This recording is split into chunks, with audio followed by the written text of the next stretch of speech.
in my and Richard's new room, which is currently still kind of under construction, but it should be done in the next couple of weeks. But I wanted to test out where my new filming spot's going to be, because I've got a nice massive big window here now, so hopefully lighting will be a lot better. But I decided to do a DIY for you today, and I'm going to show you a DIY on studying my Maxstar store platform sneakers. As you can see, I've already done some studying on it. These ones were 10mm studs. I bought all my studs off eBay. These come in a pack of 12 and I bought 2.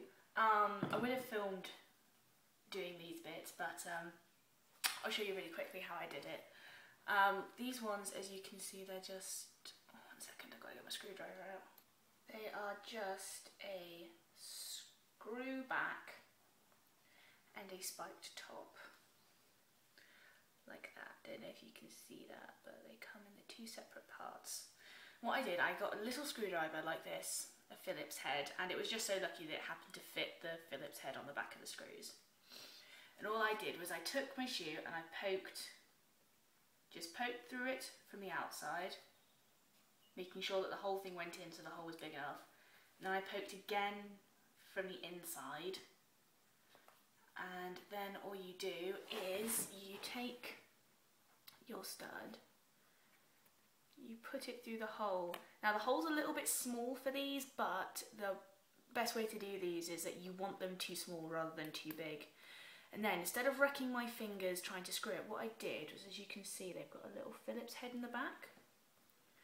I attached the top screw to this, turned it a little bit, but instead of wrecking my fingers, what I did was I held it in place and actually screwed it with my screwdriver from the back.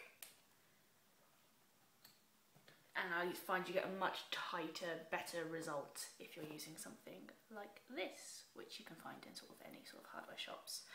But what I'm going to show you today is how I'm going to be attaching the pyramid studs. I didn't order 2 packs of these. It was a pack, it was for 100 of them, from a seller in Hong Kong, through eBay. I think I got these were about £1, which for 100 studs is insane. I ordered them the day before Christmas. No, not the day before Christmas Eve. I think it was like 2 or 3 days before Christmas Eve, and they came this morning. These studded ones I ordered at the same time, and they came yesterday.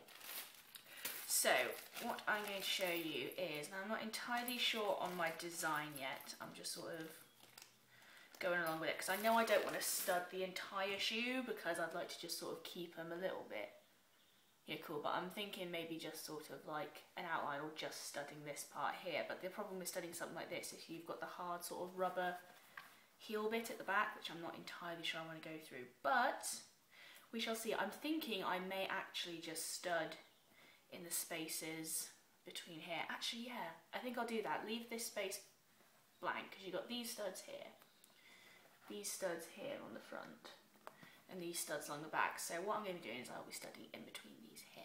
So, first off, these little studs here have 2 teeny tiny little prongs. I don't know if you see that, but that's the way that you get them to attach to your shoe. You can literally just poke the stud right through the fabric. Takes a little bit of persuasion, but that's not too bad. As you can see, that's on there now, like that. So what you are going to need now is something to bend your spikes down. Now, a load of people on YouTube use a butter knife, stuff like that. Purely becoming a building site, I'm going to use this. And all you're going to do, I don't know if you can see this that well, is just take the one end and just press it down. Make sure it's pushed all the way through and bend it down. Now these are quite sort of bendable and flexible, so in all fairness you could probably do them with your fingers, but you'd end up having sore fingers. I'll do a couple more for you to show them what they're like, and then I'll show you a picture at the end of the final result. The only thing I will say is, if you are ordering these cheaper ones from Hong Kong, they work perfectly fine, I'm more than happy with them. But the one thing I'm noticing while I'm trying to put them in, and I'll talk to you while I'm taking the laces out now, because I'm going to need to take the laces out too.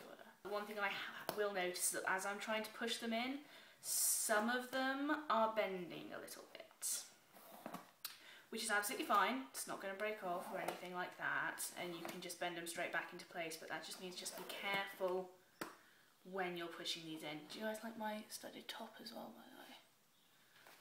I'm uploading a haul soon, a sort of Primark and MUA haul, where I will be showing this to you guys and telling you all about it. This one I'm just poking it in with my fingers, to be fair. They seem to be going on relatively well. Alright, I'm going to finish off the side for you.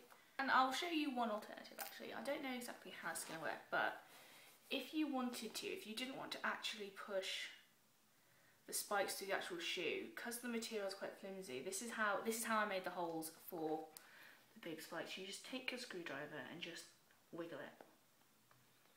Wiggle it like that until it makes a hole and goes all the way through. Now, for the actual sort of conical spikes, if you can see, it's got a small bit here and a bigger bit here. For the conical spikes, I had to push past this bit until it went to the very bottom to make the hole big enough. For these ones, I would only go down to this bit here, because you only need a very, very small hole. I wouldn't say that method is any better or worse than just poking them through, but it's probably easier than one, because the only thing I find when you're trying to push them through the actual material is you get a risk of the little legs warping and bending. So I think I might do the last couple that way. So just take your little screwdriver, and you don't really have to put much force behind this, just the turning motion is what does it, especially if you're working with a fillet head, which is what I used for the other spikes. Just push through, push through. I'm sorry I'm not being able to show you much of this, it's just I'm still trying to work out my filming rig. I don't know if you can see those holes there, but they are there. With these ones, especially since they're going to be so exposed, if the hole is too big, they will move around, they can fall out, the holes will show, and it will just look really, really bad, which you don't want, because the whole point you're putting studs on your shoes is to make them look pretty and nice. For me, it's to make them look badass. Okay, so that is this side done. So that is what the finished shoes will look like with your three, so let me just poke that up properly, with your three little studs on the toe, studs along the top, and the studs along the back, with the ones in between the holes. And I think that's all I'm going to do with these shoes, just because I actually quite like the look of sort of this being on its own, because you have, the reason why I bought the studs was because I will be doing a review of these shoes just in general, and a review of Maxstar Store, because I know they're quite popular with people on YouTube.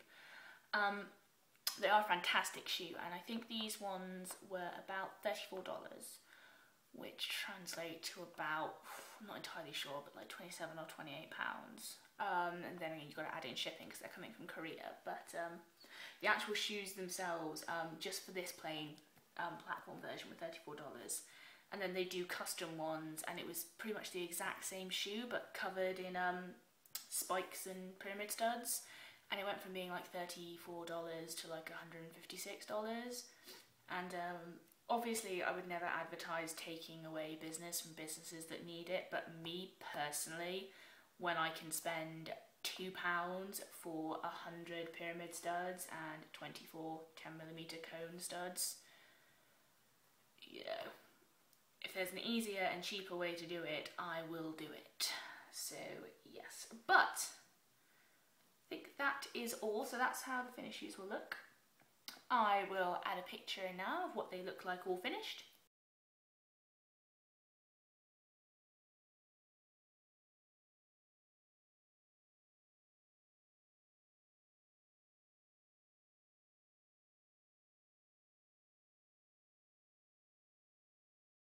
And that's it. I hope you all enjoyed this. I hope it was useful. I know we didn't get much sort of useful footage in it, but I hope I at least help you guys with deciding whether or not to stud your shoes. And now I'm going to have loads of pyramid studs left over, so I'll probably do a studding series, because I want to do some on my leather jacket and some on my leather bag. So look out for that. Anyway, I hope you guys had a fantastic Christmas and holidays, however you chose to spend it. Remember to rate, comment and subscribe if you like this video. Tell me what other things you'd like me to stud, because to be fair, for the price of £1 for 100 studs, I don't know why I just don't stud everything. So yeah, nice to see you guys as always, and I'll see you next time. Bye.